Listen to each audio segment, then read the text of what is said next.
Bonjour et bienvenue à l'EBCRS. Encore une fois, on va parler des choses qui nous concernent. On va parler du christianisme. Donc, on va avoir un message ce matin qui va établir des paramètres sur les choses qu'on a déjà mentionnées ce matin sur des affaires bizarres, des doctrines un peu particulières. En fait, le passage de lecture de ce matin se retrouve dans le premier épître de Pierre. 1 Pierre, chapitre 5.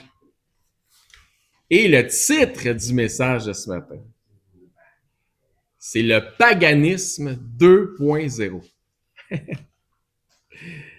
Le paganisme 2.0, on va être fun avec ça ce matin. J'espère que vous allez apprendre des choses. Vous avez été édifiés par le message de ce matin.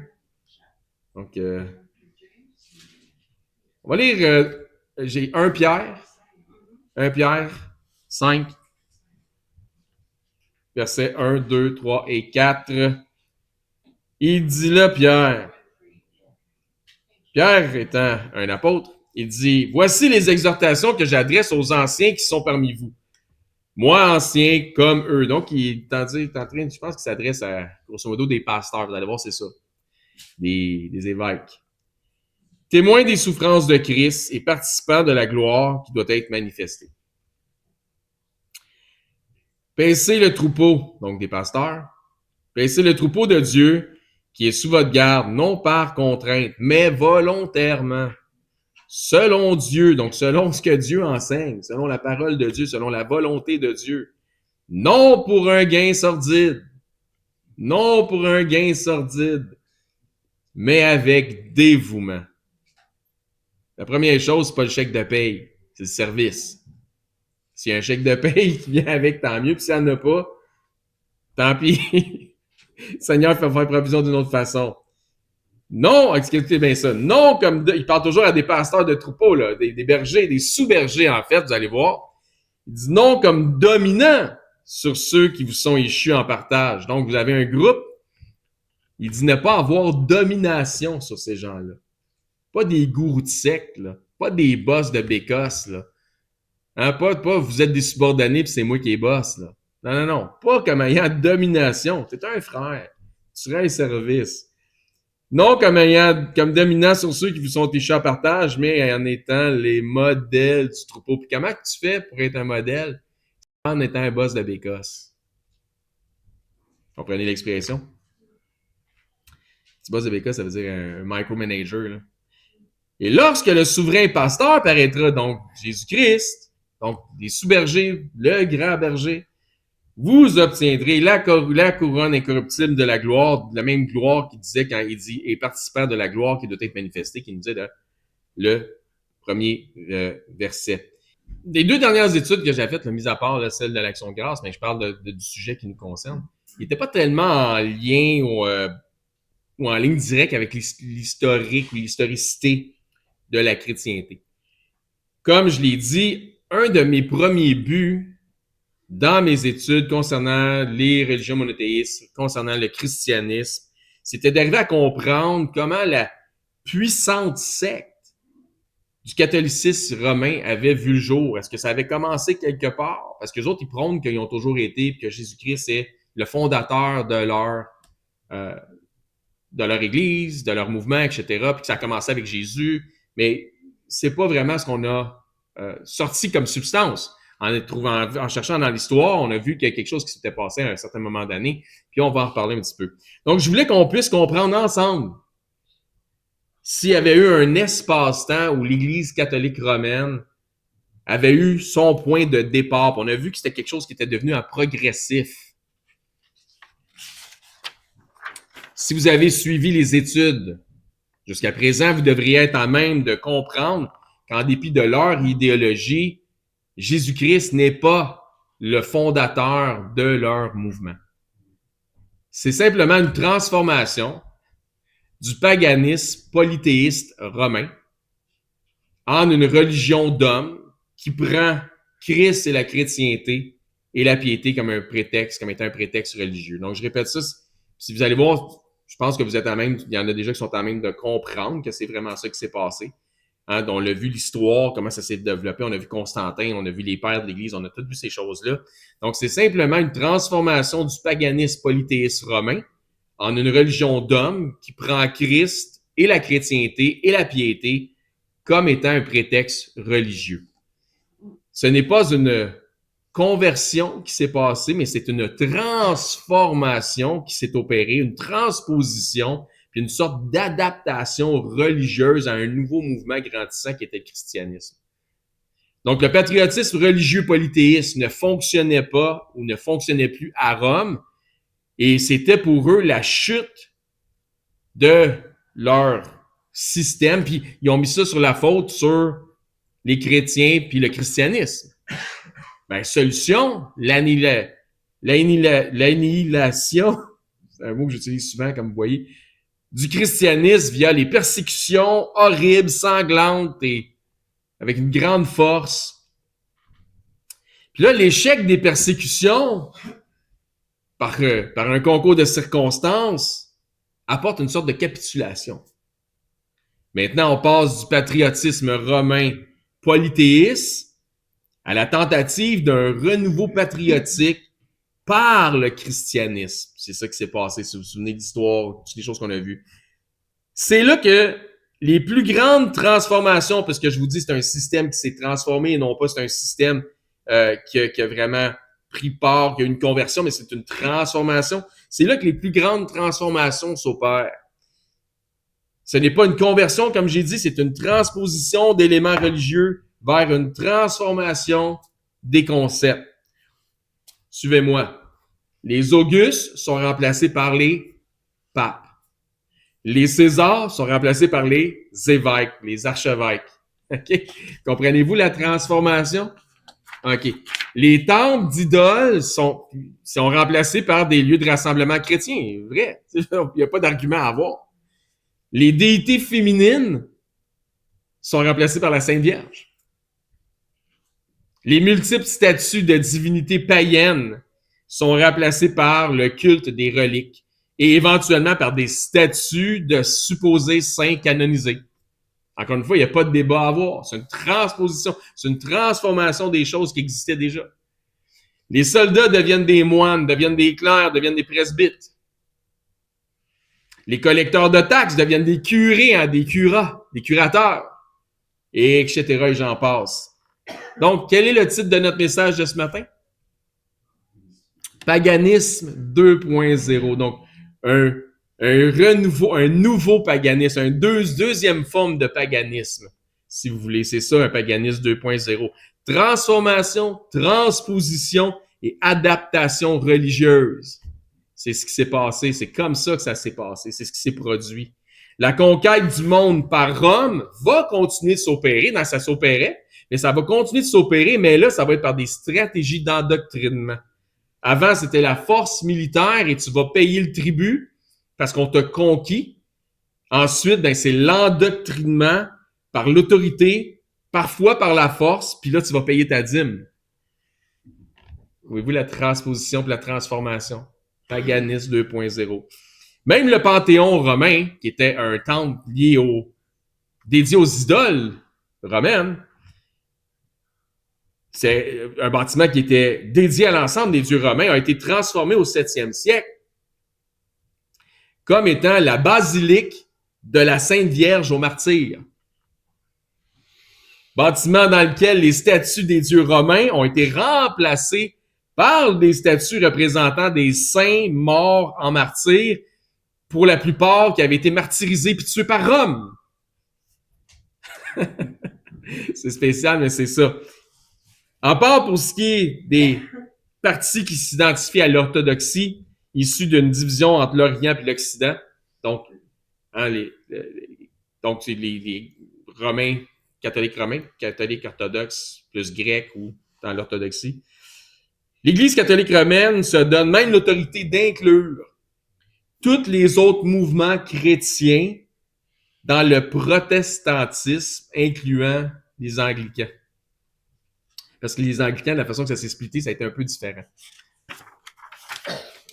L'idéologie est que tous les autres mouvements chrétiens découlent ou ont déjà eu part ou un lien ou une association avec l'Église catholique romaine. Ça, je parle de leur idéologie, d'accord?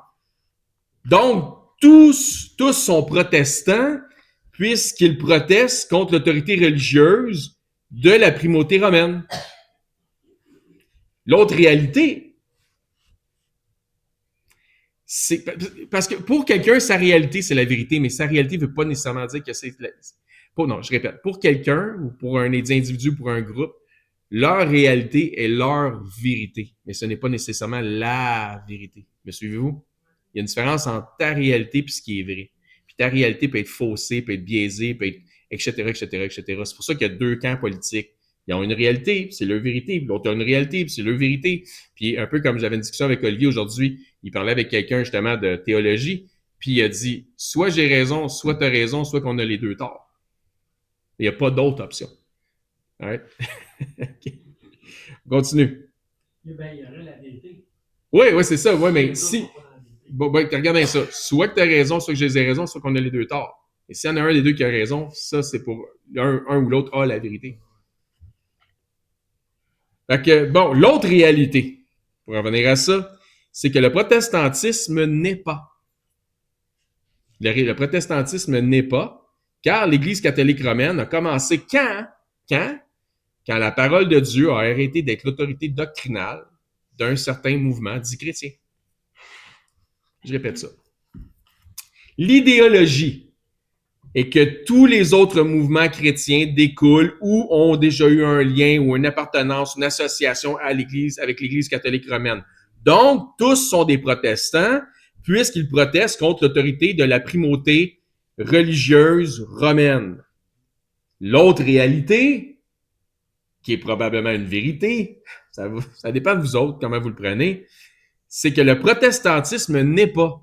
Car l'Église catholique romaine commence quand la parole de Dieu a commencé quand la parole de Dieu a arrêté d'être l'autorité doctrinale d'un mouvement qui se disait chrétien. Ainsi donc, la question est, qui sont les véritables protestants? Ceux qui ont protesté contre les hérésies de l'Église catholique romaine, donc ça veut dire ceux qui voulaient vraiment marcher selon les Écritures, ou l'Église catholique romaine qui proteste et s'obstine contre la saine doctrine biblique. Qui sont les véritables protestants? Si on veut jouer à ce jeu-là, les dogmes de l'Église catholique romaine protestent et s'opposent aux saintes Écritures. Question. Si tu t'opposes à la parole de Dieu, est-ce qu'en quelque sorte, tu ne t'opposes pas à Dieu? Si tu t'opposes à la parole de Dieu, tu t'opposes à... En tout cas, c'est certain que tu t'opposes à la pensée de Christ. Faut dire que tu t'opposes à Dieu comme globalement, mais tu t'opposes nécessairement à la pensée de Christ. À ce moment-là, mais dans les dogmes, si tu t'opposes à la parole de Dieu, oui, tu t'opposes à Dieu. À ce moment-là, la question se pose, est-ce vraiment du christianisme ou plutôt du paganisme 2.0? Il y a toujours eu des opposants aux hérésies des papistes. Mais par l'autorité frauduleuse qu'ils avaient usurpée, ils se sont donné les droits d'excommunication ou d'excommunion instantanés contre leurs dissidents. Quand c'était pas l'excommunication ou l'excommunion, c'était l'emprisonnement. L'histoire nous parle même de torture. L'histoire nous parle même d'exécution qui a eu lieu par l'autorité de l'Église catholique romaine. Quand j'invente rien, je pense que tout le monde est au courant, là, tu sais. Quand le nombre des menteurs, écoutez-moi parce que ça va sonner comme un phénomène social, OK? Quand le nombre qui est actuel, quand le nombre des menteurs surpasse celui des véridiques et que les menteurs persécutent les véridiques, au final, il va rester quoi? Juste des menteurs. Si c'est le cas, c'est les menteurs qui vont donner l'impression d'avoir raison. Est-ce que ça sonne pas comme un phénomène social actuel? C'est un mouvement qui ne tolérerait pas l'opposition. Aujourd'hui, les opposants sont multiples. Maintenant, ils sont éduqués, les opposants. Donc, ils n'ont pas le choix de faire avec. Autrement dit, ce qu'ils ont voulu, c'est qu'ils ont voulu garder les gens dans l'ignorance, mais quand les gens sont sortis de l'ignorance, sont devenus éduqués et intelligents. Donc, tous ceux qui les autres prenaient pour des valises sont devenus moins faciles à remplir. Puis là, ils se sont virés de bord puis se sont opposés à leurs hérésies. C'est là qu'ils ont eu l'opposition, d'où le protestantisme, etc. La question qui se pose, s'ils en avaient le pouvoir, s'ils avaient le pouvoir de persécuter leurs opposants, le feraient-ils encore aujourd'hui, comme à l'époque, où ils seraient aujourd'hui plus tolérants? On doit se poser la question. C'est sûr qu'il le ferait. Tu penses-tu? Ben oui, pour regagner le pouvoir. Donc, il y a peut-être une époque où nous autres, on aurait été leurs victimes. Ah, c'est sûr, ça. Quoi qu'il en soit, à l'époque, plusieurs des opposants s'opposaient aux doctrines philosophiques ou aux pratiques de l'Église catholique romaine qui ne correspondaient pas avec les enseignements bibliques. Il y a toujours eu des chrétiens qui se tenaient debout pour les Saintes Écritures, qui disaient non, ça n'a pas de sens parce que c'est ça qui est écrit. Ça n'a pas de sens parce que c'est ça qu'on comprend des Écritures puis vous faites d'autres choses. Il y a toujours eu des opposants. Ainsi donc, les papistes, lorsque c'était pas les papes eux-mêmes, furent des hérétiques qui reprenaient et censuraient ceux qui avaient des points de vue véritablement bibliques comme étant des hérétiques. Donc, des hérétiques, encore une fois, cet élémentaire qui essaie de dominer sur les véridiques. Et c'est toujours ça, c'est toujours ceux qui sont dans les œuvres qui persécutent ceux qui sont dans la vérité, ou en esprit et en vérité. Donc, je répète ça. Ainsi donc, les papistes, lorsque c'était pas les papes eux-mêmes, furent des hérétiques qui reprenaient et censuraient ceux qui avaient de véritables points de vue bibliques, comme si eux, ceux qui avaient des véritables points de vue bibliques, étaient en fait des hérétiques. Bizarre, hein? Le bon sens et la vérité étaient supprimés par la force et le nombre. Le bon sens et la vérité étaient supprimés par la force et le nombre. Et je vous dis ceci, encore une fois, dans un phénomène social actuel, comme dans le temps, la force et le nombre, peu importe combien de fois quelqu'un peut répéter la même chose, la force et le nombre ne sont jamais gages de justice et de vérité. La force et le nombre ne sont jamais un gage de justice et de vérité. Ainsi donc, à part principalement pour ce qui est de la compréhension du concept biblique de la Sainte Trinité, puis il y a quelques autres points, mais principalement concernant ce point-là, les catholiques romains s'opposent à la saine doctrine biblique, mais ils ne s'opposent pas à la Sainte Trinité, c'est ce que je veux dire.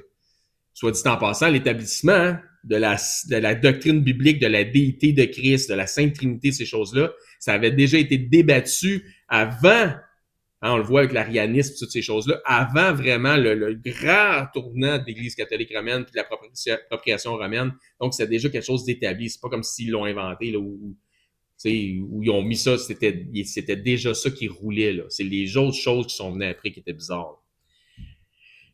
Donc, c'était déjà établi, c'est déjà accepté avant le grand tournant des penchants hérétiques de l'Église catholique romaine. Certains mouvements chrétiens qui se sont opposés à leurs hérésies, pour plusieurs d'entre eux, fondamentalement, ne protestaient pas contre l'Église catholique romaine. Le but, c'était pas de protester contre l'Église. Mais ils s'insurgeaient, un autre mot que j'utilise souvent, en faveur des principes bibliques. Autrement dit, se tenir debout les Écritures. C'est pas parce qu'on veut s'opposer à vous autres, c'est juste qu'on veut se tenir debout avec les Écritures. Puis, pour se tenir debout avec les Écritures, on donne l'impression qu'on s'oppose à vous parce que vous ne tenez pas debout avec les Écritures. Vous faites ce que vous voulez avec ça. Même si j'ai l'air de faire leur procès, je ne proteste pas contre ce qu'on fait de bien ou contre ce qu'ils continuent à faire, des choses qui sont correctes. Mais je vous informe. C'est ça que je fais. C'est pas le procès que je fais. Je vous informe, je vous enseigne, je vous renseigne en prenant parti pour la justice et la vérité. Autrement dit, j'aurais fait partie de ceux qui seraient tenus debout pour les Écritures. OK? Encore une fois, ni le nombre, ni la force, ni même l'autorité des hommes n'est un gage de vérité, n'est un gage de justice ou un gage de justesse. Et comme l'Église catholique romaine avait des opposants qui s'opposaient à leurs hérésies via des interprétations bibliques bizarres, les papistes vont se prémunir de deux règles. Deux règles de protection de leur dogme. Écoutez bien. Première règle de protection de leur dogme, c'est l'infaillibilité pontificale. La deuxième, c'est le magistère. C'est quoi la première? Pontificité, c'est ça, d'infaillibilité pontificale. Puis la deuxième? Magistère. Le magistère, parfait, super. Tenez ça, c'est bon pour l'examen. Bien que l'idéologie doctrinale de l'infaillibilité du pape arrive tard dans l'établissement des dogmes, soit en 1870, la manière d'agir des papes dès le 5e siècle, donc en 400 quelque chose, est tout comme si ça avait toujours été le cas. Autrement dit, les papes et leurs sbires agissaient déjà comme si les papes avaient déjà la pleine autorité en matière de doctrine 1300 ans avant le Concile de Vatican I en 1870 qui a établi l'infaillibilité du pape. Ça a toujours été. Depuis leur power trip, là, ceux qui s'opposent seront excommuniés. Fait que, tu sais, bon, ça veut dire que le pape a raison. Si je m'oppose au pape, t'es excommunié. Ah, ben. Ça, puis dire que le pape est infaillible, c'est la même affaire. C'est quoi la différence entre ça et une supposée infaillibilité? Ils ont juste éventuellement donné un nom, une raison à un phénomène qui s'exprimait déjà depuis des centaines d'années et des lustres. Ils ont simplement officialisé ce qui se faisait déjà sentir et ils l'ont fait vers le 19e siècle quand les gens ont commencé à poser des questions et à s'opposer au clergé. Tant que t'as pas personne qui s'oppose trop, là, t'as pas besoin. En fait, la raison de dire que le pape est infaillible, c'était à cause que les gens commençaient à poser trop de questions. Autrement dit, quand trop de gens ont commencé à demander pourquoi on fait ça, pourquoi telle affaire, pourquoi comme ça, pourquoi, quand les gens ont commencé à demander pourquoi, ils ont établi une règle pour que la réponse devienne ah ben parce que le pape l'a dit. Pourquoi on fait ça? Ben parce que le pape l'a dit. Mais pourquoi on fait ça? Ben parce que le pape l'a dit. Ah, OK. Hein? Ben oui, OK, ça fait du sens. Puis ça en fait, c'est la recette pour un système de dictature. C'est la recette pour un système de dictature. Notre texte d'ouverture disait, pourtant, de ne pas avoir domination sur le troupeau. Mais c'est la recette pour un système de dictature. Imagine-toi. Pourquoi qu'on fait ça? Parce que le pasteur l'a dit, on va y revenir. Parce que je trouve que ça s'appelle. Empêche les gens de penser. Exactement ça. Leur pensée. Ouais, mais là, parle pas trop parce que tu penses trop. Là. Mais c'est en plein ça. En plein ça, là, tu viens de devancer mon message. Je pense que c'est le Saint-Esprit qui te parle. Donc, par extension, si le chef de l'Église catholique romaine est infaillible, ainsi donc, l'Église catholique romaine devient quoi? Infaillible.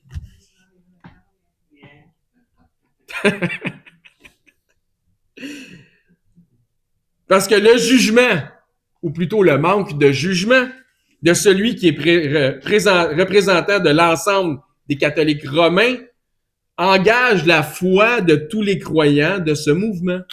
C'est lui qui est à la tête. Il y a une hiérarchie.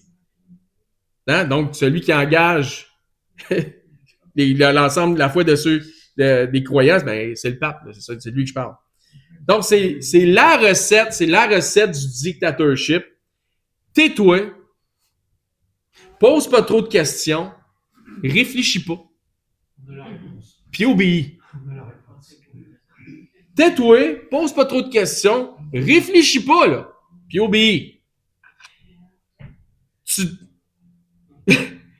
Écoute, là, c'est pas compliqué, là, la recette, on l'a, nous autres, tu dois être 100% d'accord avec ce qu'on dit, puis ce qu'on annonce, puis etc., puis etc.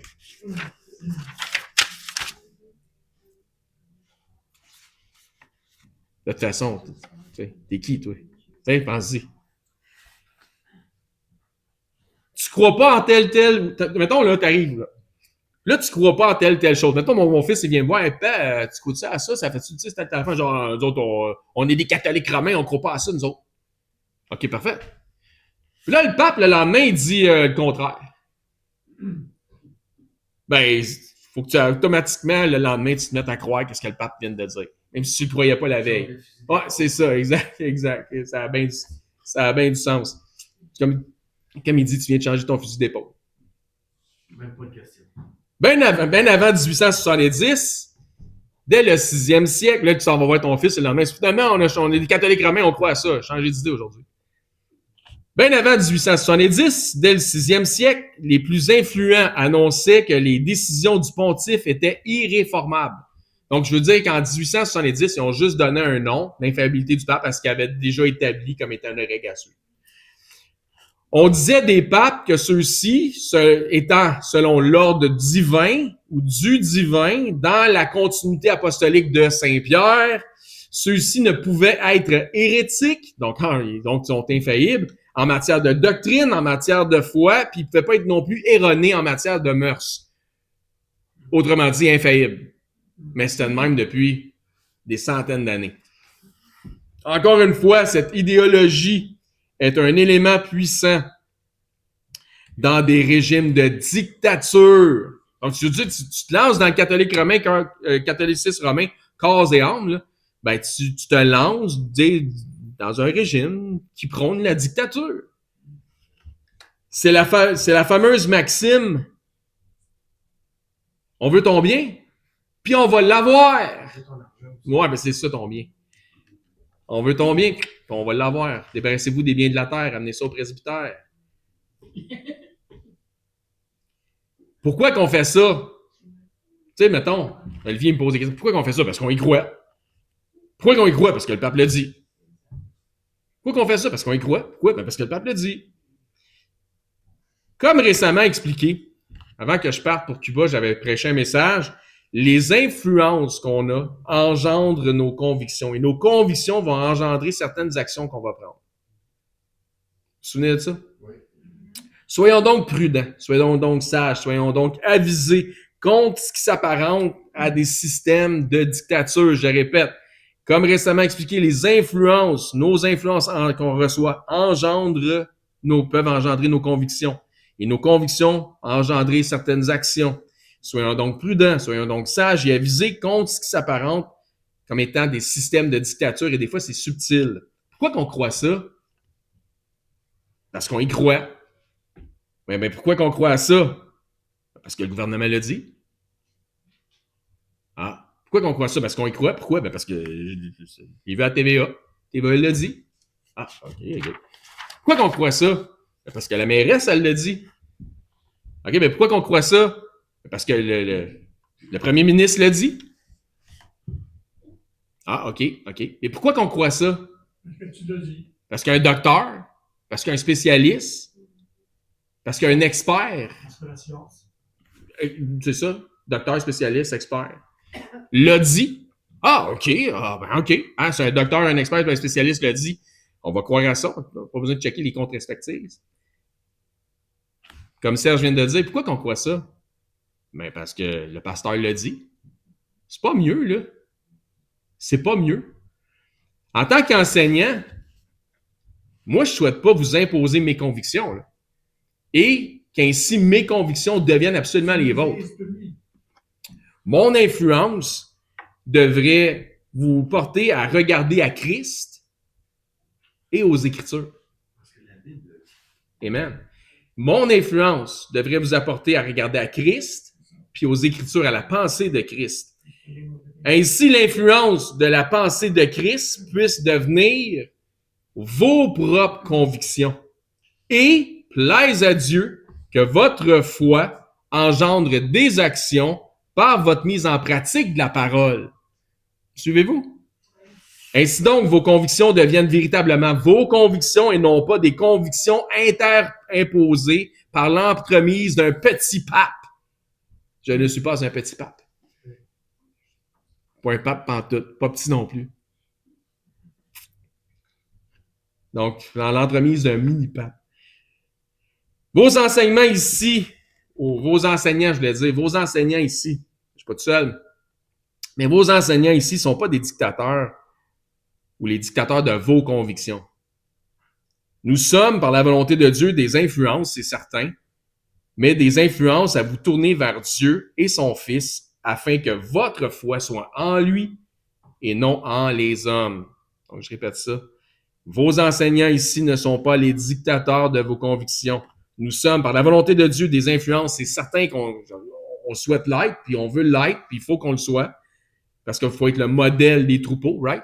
C'est ça que c'est écrit dans notre texte d'ouverture. Mais des influences à vous tourner vers Dieu, vers son Fils, afin que votre foi en lui soit, et non pas qu'elle soit en les hommes.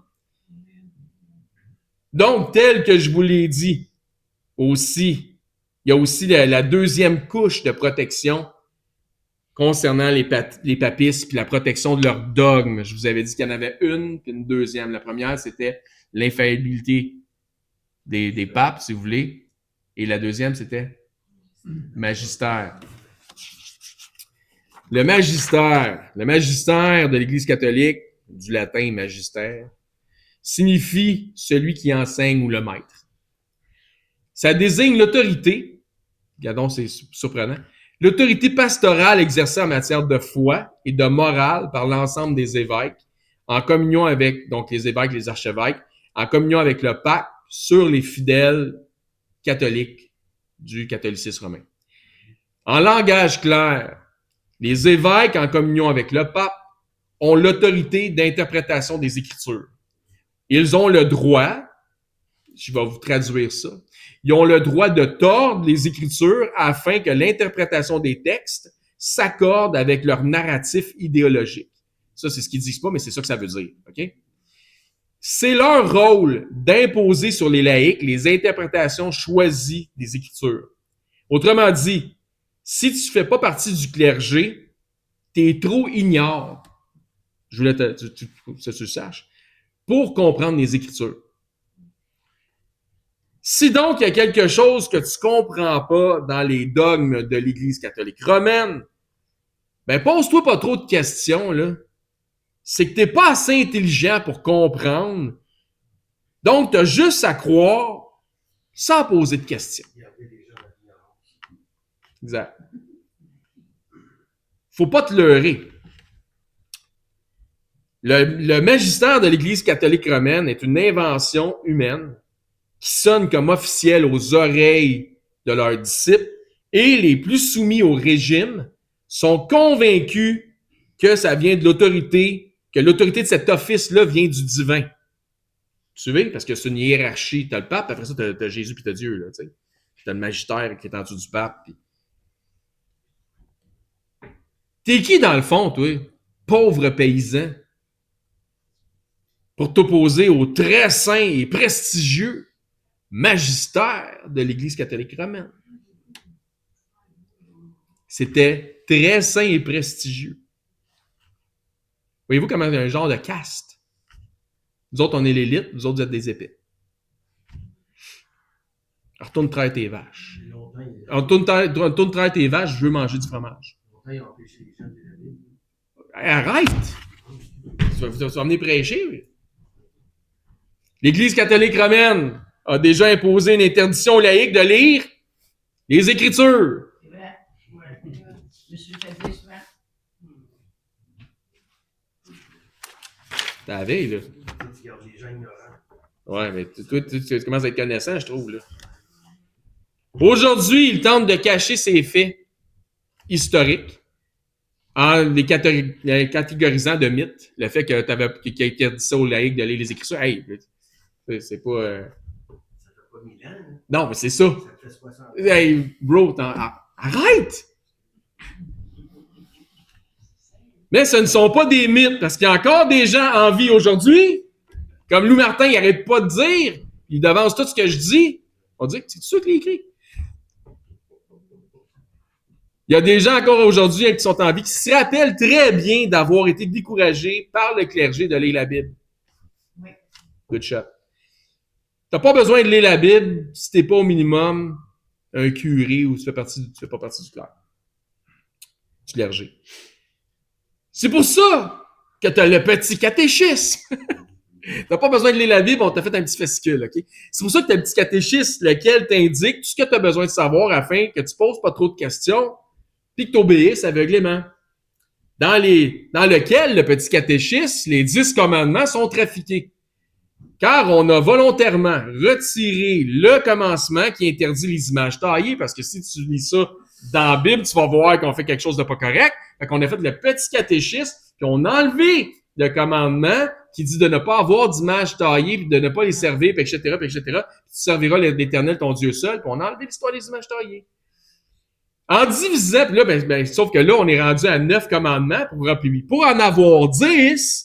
Ce qu'on a fait, c'est qu'on a divisé le dernier un des commandements en 2, qui est sur la convoitise. On a divisé donc, tu ne convoiteras point et tu ne convoiteras point.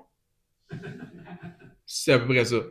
Convoite pas le chat, le bœuf, le site de ton voisin, puis convoite pas sa femme. Mais tu convoiteras pas, puis tu convoitais pareil. Mais ils ont divisé en 2. Donc, la religion catholique est... Puis, bon...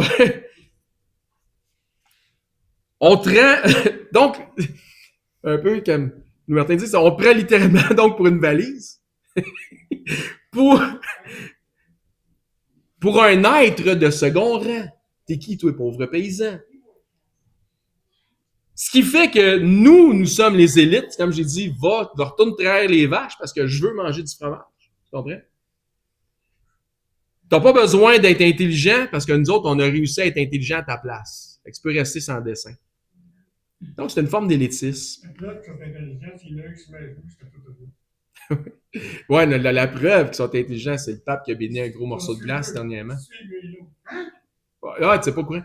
Le pape, pour une histoire concernant le global warming, là, qui est probablement tout croche, là, on en a parlé avec Karine dernièrement. Il y avait un gros morceau de glace, puis il a posé les mains, puis il a béni le gros morceau de glace. Soit. Mais je me suis dit, pauvre gars, il doit se sentir épais, je ne peux pas. C'est pas possible. En tout cas. Non, c'est lui qui est ignorant. Fait qu'aussi, là, on continue à parler du petit catéchisme, parce que c'est trop le fun. Le petit catéchisme, dans lequel tu pourras apprendre que les raisons pour lesquelles la religion catholique est la seule et unique vraie religion, c'est parce qu'elle est infaillible. Parce que c'est écrit dans le petit catéchisme. Pourquoi la religion catholique est la seule vraie religion? Parce qu'elle est infaillible. Fait comment? OK. Pourquoi qu'on croit à ça? Parce que le pape l'a dit. That's it. Le petit catéchisme est un imprimé en français approuvé en 1888. Puis il y a eu des rééditions pour les régions de Québec, Montréal et Ottawa, donc pour la francophonie canadienne, qui avait pour but de calmer les ardeurs des laïcs de lire les Écritures. Ben, lis pas ça, c'est compliqué. Lis le petit catéchisme, on t'a fait un petit fascicule résumé. En leur proposant que il y avait tout simplifié dans le petit catéchisme, dans un petit fascicule pour eux autres, fait que t'as pas besoin de lire la Bible. Donc, s'ils voulaient vraiment calmer les ardeurs des laïcs de lire les Écritures, c'était écrit dessus, édition officielle conforme aux récentes modifications du droit canonique. Donc, quand on parle de droit canonique, hein, ça veut dire que c'est approuvé de Dieu parce que nous autres, on représente Dieu. C'est ça que ça veut dire. Autrement dit, approuvé par les autres instances, qui est le magistère. En fait, ça disait approuvé le 20 avril 1888, 18 ans après l'infaillibilité du pape, par les archevêques et évêques des 2 provinces, donc l'Ontario, le Québec. Ils ont aussi modifié le commandement concernant le sabbat en « les dimanches, tu garderas en servant Dieu dévotement ». Quand tu dis qu'ils ont modifié les 10 commandements, mais ils ont le droit, eux autres. C'est ça l'affaire, ils ont le droit. Ils ont l'autorité divine de changer les Écritures. C'est fou, hein? Étant donné que personne lisait la Bible, personne ne savait. Ben, pas juste ça, mais ils ont l'autorité de le faire. C'est quoi? C'est pour ça que j'ai dit que l'Église catholique romaine a commencé avec un mouvement qui se disait chrétien, a commencé avec le moment où la Bible a arrêté d'être l'autorité pour les enseignements de la saine doctrine. Donc, finalement, les protestants, c'est qui? C'est ceux qui se sont mis tout de suite à protester contre les Saintes Écritures puis l'enseignement doctrinal. Donc, les protestants, c'est les catholiques romains. Puis il y a d'autres qui ont voulu rester vrais par rapport aux Écritures. Puis ils protestent contre rien parce qu'on s'accorde avec les Écritures. Donc on ne proteste pas, on s'accorde. Ouais, tu vois, comment, ça dépend comment tu vois les choses, hein, finalement. C'est mieux ma façon de voir les choses. Un autre, donc il y avait 7 commandements de l'Église aussi, dont voici quelques-uns, je vais vous en nommer juste 3. Les dimanches, messe, tu attendras, tu entendras.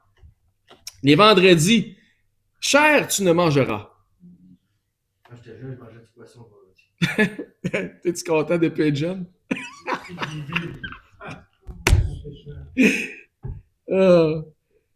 Les vendredis, chair, tu ne mangeras. Pourquoi? Ben, parce que le pape l'a dit. Pourquoi? Droit et dîme, tu paieras à l'Église, fidèlement. C'est toutes des affaires qu'ils ont mis, ils ont rajouté. Les 7 commandements de l'Église. Il faut suivre ça. Pourquoi? Parce que le pape l'a dit. Ainsi donc, les hautes instances religieuses se sont accordées pour volontairement mentir aux laïcs. Attendez, là. Les autres instances religieuses se sont accordées, mis d'accord, pour volontairement mentir aux laïcs en faisant eux-mêmes omission de leur 8e point du décalogue, c'est-à-dire faux témoignage tu ne diras, ni mentiras aucunement. Mais non, mais les autres sont pas assujettis à ça. J'avais oublié, j'ai pas pensé. Ouais, parce que l'Église catholique romaine ne peut être assujettie au 8e commandement qui dit faux témoignage tu ne diras, ni mentiras aucunement, parce que les autres ils mentent jamais. Même s'ils mentent, ils mentent pas. Tu comprends ce que je veux dire? OK, parce que car celle-ci est infaillible dans son autorité et Jésus-Christ lui a donné les pouvoirs de ne pas se tromper quand elles enseignent un principe de foi ou de morale. Ça veut dire que si aujourd'hui je dis que c'est bon, puis demain je dis que c'est plus bon, ben j'ai raison là, puis j'ai raison là aussi. J'ai tout le temps raison. Je mens jamais. Moi. Je change des affaires comme ça me tente parce que c'est moi qui est boss. Puis vous autres, ben, va voir terre, tourne traiter tes vaches parce que je veux manger du fromage. C'est ça. Pauvre paysan. Donc, avez-vous déjà entendu dire, vous saurez me dire, si vous avez déjà entendu ça, vous levez la main. La Bible, là, ça a l'air compliqué à comprendre. C'est écrit en parabole. Faut que tu comprennes entre les lignes, etc., etc. Avez-vous déjà entendu quelque chose de même? Ouais. C'est parfait, c'est parfait. Mais attends une minute, ça va être correct. Cette idéologie de base, parce qu'on peut l'étirer longtemps, mais l'idéologie de base, que c'est compliqué à comprendre, que c'est difficile, puis c'est écrit en parabole, fait que cette idéologie-là, qui aujourd'hui encore prévaut, puis qui a été en fait, ça a été popularisé par les clercs de l'Église catholique romaine, qui cherchaient d'une certaine manière, à dissuader les laïcs de lire la traduction de la Bible qui commençait à être disponible sur les marchés. C'est comme ça que cette histoire-là c'est compliqué la Bible, c'est écrit en parabole, puis c'est dur à comprendre. Oui, mais non. L'autre chose aussi, parce que moi j'ai été enseignée au catéchisme et j'ai pas 100 ans, même dans l'orthodoxie, quand je lisais ma Bible devant ma grand-maman, elle avait peur que je sois punie par Dieu parce que je n'étais pas dans la prêtrise ou ça ou quoi que ce soit. C'est pas seulement garder dans l'ignorance, c'est la crainte de ne pas toucher la parole de Dieu parce que tu ne comprendras pas et tu risques de l'interpréter n'importe comment. Ça a pris des années avant qu'elle s'est convertie. Gloire à Dieu, mais ça a été tout un processus. On a un ami qui venait ici, malheureusement, là, présentement, il est malade, qui a étudié pour devenir éventuellement curé, clair, dans le temps de clergé. Puis il m'a déjà témoigné la même chose, qu'il lisait pas sa Bible parce que ça lui faisait peur. Parce que c'est l'enseignement qui est promulgué autant dans l'orthodoxie que dans le côté romain. Ça fait pas 100 ans, comme tu dis, là. C'est ça, exact. Donc, c'est ça. Ça a été popularisé par eux autres. Puis aujourd'hui, ça prévaut tout le monde dit ça. Ah, c'est compliqué, c'est écrit en parabole. Ouais, mais ça vient d'où, c'est ce que tu viens de dire là? Ça vient du fait qu'ils ont déjà essayé de décourager les laïcs de lire les Écritures. Parce que si tu comprends, tu vas te rendre compte qu'on fait c'est tout croche. C'est drôle aujourd'hui parce qu'il y a plein de monde encore qui adhère à ce mouvement-là. Il y a plein de monde qui le défendent. Pourquoi? Parce que l'idéologie, la raison pourquoi ces gens-là défendent ça, c'est que la Bible n'a pas l'autorité. C'est pas solo scriptura, comme on dit, c'est les pères d'Église, peu importe s'ils se sont trompés, vu qu'ils étaient là au début, même s'ils n'ont pas fait d'erreur. Mais Actes des apôtres, c'est dans la Bible. Puis tu vois les apôtres faire des gaffes. Quand c'est Actes des apôtres, c'est pas juste des bons coups, là. Les mauvais coups sont là aussi. Puis tu vois ce que Paul va dire, qui est doctrine dans les Épîtres, qui s'accorde absolument pas avec ce qui s'est passé dans Actes. Les gars ont été dans le champ, puis c'était des apôtres, ils se sont trompés. Voyons donc, que les pères d'Église, peu importe dans quelle catégorie, selon tel siècle, qui avaient raison sur tout, parce qu'ils étaient plus proches des apôtres. Non. C'est là que les gaffes commencent. Anyway. Puis quand tu prends de mauvaises tangentes, ça risque de s'en aller un peu plus loin. Donc, la seule raison d'essayer, puis on termine avec ça, la seule raison d'essayer de dissuader les fidèles à lire la parole de Dieu est la crainte que ceux-ci découvrent que les enseignements promulgués ne s'accordent pas avec ce que la Bible propose. Autrement dit, si tu vas te rendre compte que les babines ne suivent pas les bottines. Donc, je répète ça, la seule raison d'essayer de dissuader les fidèles, puis nous autres, on vous encourage à lire la Bible, mais la seule raison de dissuader les fidèles à lire la parole de Dieu est la crainte que ceux-ci découvrent que les enseignements promulgués ne s'accordent pas avec ce que la Bible propose. Ici, au contraire, comme je viens de le dire, nous allons vous encourager temps après temps à lire les Écritures et à valider si ce que nous, on vous enseigne, c'est selon les Écritures. Et ça devrait être sécurisant pour vous autres. Ce n'est pas si difficile à comprendre. Et si jamais vous avez des questions ou il y a des passages bibliques que vous ne comprenez pas bien, vous comprenez moins, venez nous voir et nous vous aiderons à comprendre le sens de ce que Dieu explique dans sa parole. Souvent, c'est pas compliqué. Souvent, c'est super simple. C'est juste nous autres qu'on essaie d'un peu plus compliquer ça, où on a de la misère à décortiquer parce que notre cerveau il est sur une forme de pensée, puis on a de la misère à décrocher de cette forme de pensée-là. Et qu'on va pouvoir vous aider avec ça. Donc, conclusion de notre message de ce matin. Comme nous l'avons déjà vu dans son développement, l'Église catholique romaine est issue d'une transformation de tradition romaine vers un paganisme 2.0, tel le titre de notre message de ce matin. Des formes de pratiques religieuses, à l'autorité, à la collecte des taxes, à l'endoctrinement, à la hiérarchie même, jusqu'aux guerres, conquêtes, aussi au complot, aux saisies, aux emprisonnements, à la torture, aux exécutions, etc. Donc, c'est vraiment un revampement de ce qui se faisait déjà à Rome dans la politique romaine. Notre objectif, donc, c'est juste ça, c'est blanc, bonnet, bonnet blanc. Notre objectif devrait être, entre autres, d'offrir ici un environnement sain pour une croissance spirituelle biblique qui encourage les croyants que vous êtes à opter pour une saine doctrine selon ce que Dieu dit, selon la simplicité de Christ.